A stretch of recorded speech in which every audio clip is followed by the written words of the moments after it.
one of Donald Trump's cornerstone campaign pledges was securing the U.S. border with Mexico by building a wall and deporting millions of men, women, and children who are in the United States illegally.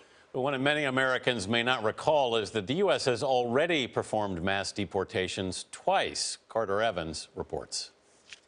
Huge numbers, unbelievably huge numbers. Immigrants are joining the anti-Trump protest, worried that the president-elect will soon follow through on his promise to deport millions who came here illegally. Sisters Flor and Victoria Martinez were brought here illegally when they were just 1 and 3 years old. They're allowed to attend school and work, protected under President Obama's DREAM Act.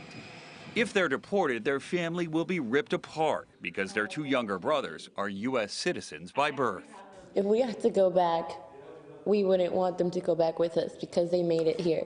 Former U.S. Congressman Esteban Torres knows the pain of being separated from family. It's a tough feeling not to know the person that was your father. His father was one of an estimated 2 million immigrants who were part of a government campaign called Mexican repatriation.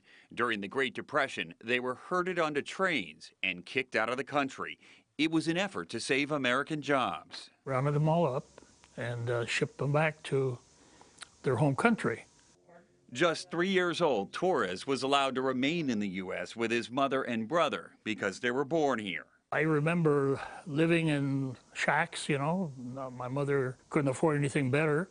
All the days standing in line for relief, getting government-issued tennis shoes and canned food. Torres never saw his father again.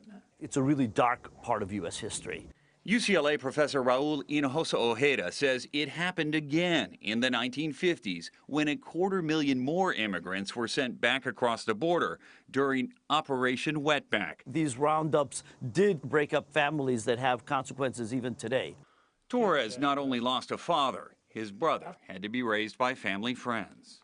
My mother had to make a choice, really. The economy was so bad that she couldn't sustain us both.